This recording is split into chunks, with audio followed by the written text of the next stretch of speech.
Hey y'all, Sarah Nova again. So last time, or a little while ago, we did a video on this same bike, 67 BSA A65 Thunderbolt. And we had the top end off, and where I was showing you how the crank, the main bushing was shot. And we want to do a little update on it. We've obviously since pulled the motor out and spent some time cleaning up the frame, degreasing and stuff.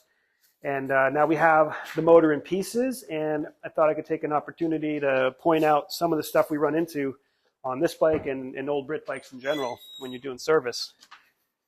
We'll go back into the warm here.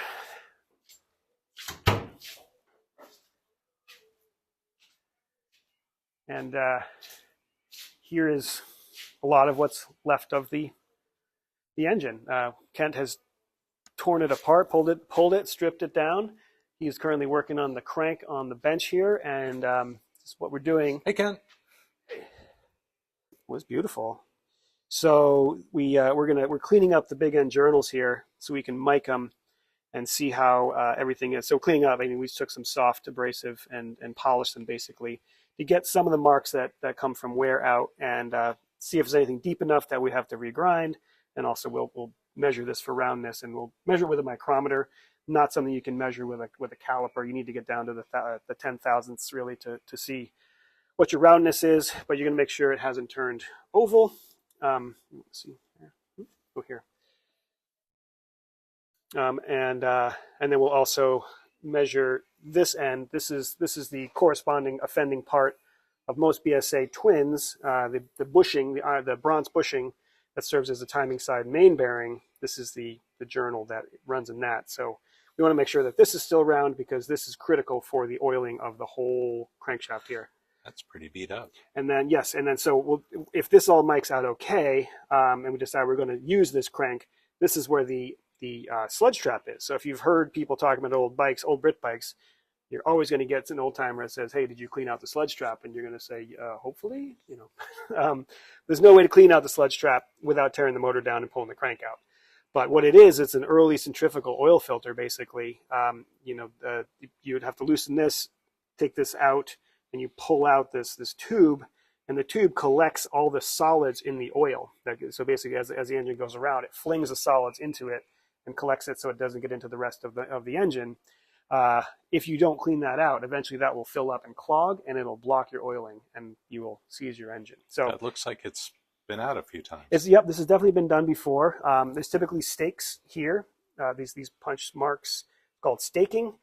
What that does is it mushes the metal of the end of the crank, of the web of the crank, and the plug together so that it can't turn. Because if this was to come out while you were running, you would lose oil pressure, and again, you'd blow up your motor.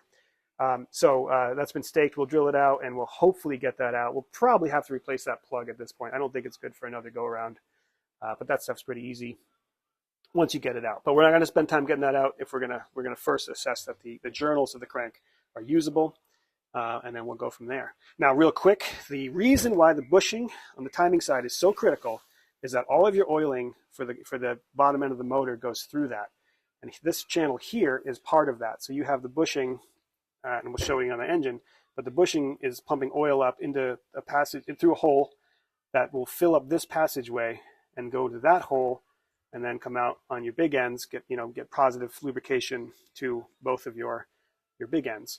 The thing that blows up on these typically is this left side or drive side bottom end, the big end, because it's farther away. And so as you lose oil pressure, this one stops getting fed, that seizes, and can often blow the hole through the front of the cases there. What's going on there? I want to say that's for timing. You put a slot in the crankcase, in the crankcases when it's together, and it holds the engine at a certain position, and you can do your ignition timing from that point. So this is a really good indication of back to this bushing here. What happens is that bushing gets worn, and you lose oil pressure, and you can see here that basically you need your oil to stay in this groove, and you want to have just a little bit on these parts, just enough to float the crank on that. But when that gets too big, when the gap between the bushing and this gets too big, your oil just starts to spill right back out the side. So instead of going into this way, which is a harder path for it to go to, into the crank, it'll just spill out there. You lose your oil pressure, and no fun after that. Another thing we will do is we'll bolt up the con rods. We'll take the big end shell bearings out. These are the shell bearings still in there. We'll take these out. We'll torque them back up to the spec they will run at, and then I will check them for roundness of the actual circle inside the con rod. If you don't know how that goes. So the thing about aluminum, these are all aluminum con rods, is once it stretches, once it's going to go. A steel con rod, when it gets out of round, you can hone it back to round again and keep using it. Aluminum is not so good like that. It's a little more fragile. Once it's out of round, that means that it's actually weakened and it will not get strong again. So you're really risking a major failure if you reuse a aluminum con rod that has been rehoned. Don't those bushings look a little? Yes. So these are the big end plain bearings. Bearings. These are made out of mild steel, white steel, very soft, and you can see the grooves in there. And the corresponding marks on the crank is what we were polishing off. Now, the good thing is this is soft, and it's meant to be a wear item. So if you get grit in there, it will wear this more rapidly than the crank. That's by design. Will you replace those? We will replace these with brand spanking new ones, and we'll measure the clearance as this fits on. We will measure the clearance of it bolted up between the circle here and the circle there. That's a spec that we have to make sure is not too big and not too small.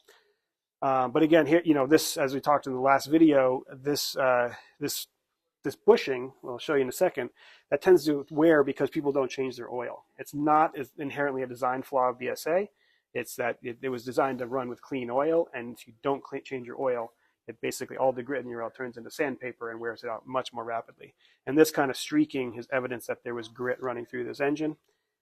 So it's a sign of this was a engine that did not get regular oil changes. And the solution to a long-running BSA, the answer to make a long-running BSA is frequent oil changes. So over here, under the cases, here is the offending bushing, and it's pretty simple. Plain bronze bushing, not unlike what's holding the cam and the intermediate gear. It's common use of this time, this time period, and even more modern motors are still using bronze bushings. The thing about this guy is we'll heat up the cases, we'll tap this out, we'll tap in a new one, but then we have to hone it to size. The thing to know about Brit bikes, Brit cars, if you're working on them, most of the parts, the moving parts, are not just assemble them and go run. You have to hand fit pretty much everything. That's not a design flaw. People have a problem with it, but it's really more of a design philosophy that the English were, they considered the person working on the bike to be a skilled technician and to do the final assembly. The comparison that I've heard is that if you took a Rolls-Royce and a Mercedes-Benz when they were at their peak, in say like the 1930s, the best vehicles in the world, each component in those engines of each of those cars would be precision fit to the component next to it. But the difference was in Mercedes, you could take a component out and put it in another Mercedes and it would have the same fit. You can never do that in a Rolls-Royce because the Rolls-Royce were all hand fitted at the final assembly. British parts in general have followed that rule. So you get a piece, you get a bushing, and it basically fits, but you have to do the final sizing yourself. So we will put it in, and we'll put tailoring. Tailoring, exactly.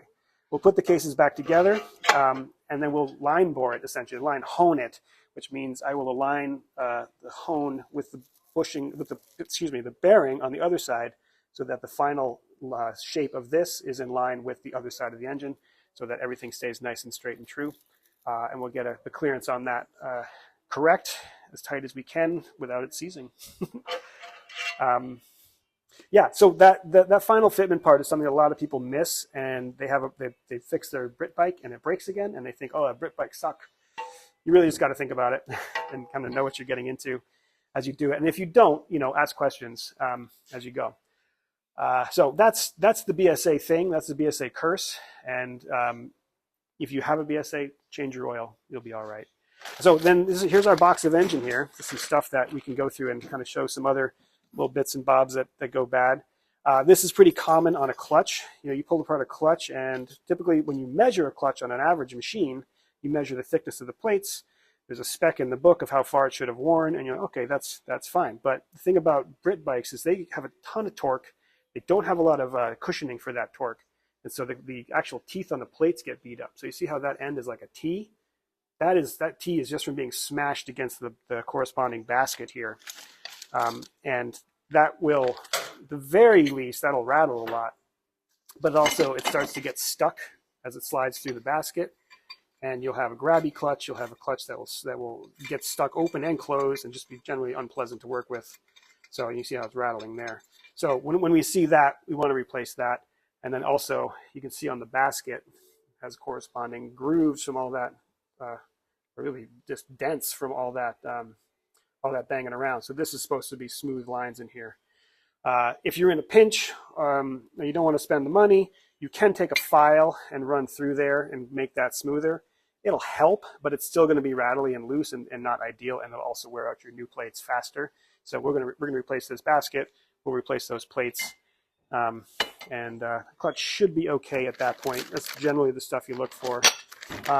Any old machine of any kind, but Brits in particular, due to the oiling issues, you want to look for wear. And I see a little bit on the end of the cam here. It seems like the hard coating has perhaps had a little bit of damage done from, again, probably dirty oil or lack of oil, almost looks like there. I'm going to clean that one up. We haven't done that. We haven't touched this yet. I'm going to clean that one up and see if that improves or if it's going the other direction, and we'll decide what to do there. Otherwise, the lobes look highly usable. But you want to look out also for water damage and things. This isn't too bad, but you see marks like that. That's probably from storage rather than use, and that kind of stuff, if it's deep enough, will cause wear on your followers and other things. So just general inspection of things. What else we got in here? That's fun. The transmission itself. Love these things. You generally want to go through and look at the gears. Any broken tooth, obviously, is a no-no. That's an immediate throw it out. So we inspect these for any broken gears on these faces, either the stuff that do the actual work of driving, but then you have the dogs. The dogs are what engage the gears to each other. Here's this outer one here is an example of a dog. That gears into the gear next to it and also transfers a ton of force, ton of power. And when you slip out of gear, if you're riding along and you crack the throttle and then you pop out of gear, typically that's the dog slipping. What happens is these edges get rounded off. So when they key into the gear next to it, they actually push themselves away from each other when they come under force. So that's something you want to check out. You want to check out the forks here too. You look for signs of, we don't have this fully apart yet, so I can't show all of it. But the shift fork here, you look to see if it's bent at all once you get it out. You look to see if they're bluing, if there's a lot of heat on them. The heat would generally only come from if it was bent and riding where it shouldn't. So checking for bentness is pretty good. Overall, these guys, you shift quadrant here. You look for wear in general. It's hard to spot it if you haven't seen other ones. But generally, you just go around the whole thing looking for wear items and look for anything that jumps out at you. Another thing you want to always do before you even get to this point on any machine, but an older one in particular, drain the oil out before. So you drain the transmission out into a clean container, look for anything that's in there. If there's a chunk of gear in there, it's a good sign you want to go looking for that and see where it was. What else we got in here? We got the carb, clutch. The clutch center here has the same issues as the basket. These are a little bit harder. So this is probably, it's less damage there. In a perfect world, you'd want to replace that. Probably is so slight enough that we could just clean that one up and use it. The dampers, actually, the whole cush drive, which is a dampening of the engine movement, most 70s and later bikes have it in the rear hub. The damping is actually in the clutch hub for this. There's rubbers in here that do all the damping. So if this starts, you want to feel that. If there's any play there, if there's any movement between the outer and the inner, that's something you want to check. This feels pretty solid, so I wouldn't worry about that. Behind the basket is this bushing, this thrust washer. These can get pinched as they go in and come out damaged. So you want to make sure that was installed right the whole time. You want to look for uneven wear. There's a nice copper face on that. That's going to get worn and start to get a little silver. If the copper's worn off, that's a definite sign. And then throwing a caliper on this and just checking the thickness of it. There should be a spec in the manual for that. it's another good sign. And again, if you're buying other parts, just replace it. It's a super cheap part, and it's important. So yeah, we don't have the top end down here.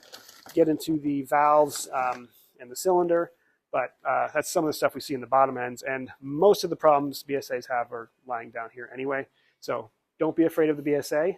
As I said in the last video, I'm a fan of them. When treated right and built right and treated right, they are wonderful machines. So thanks for watching. If you have any interest in chatting about this stuff, chime in the comments. I always love to see what people are thinking. And yeah, we'll see you next time.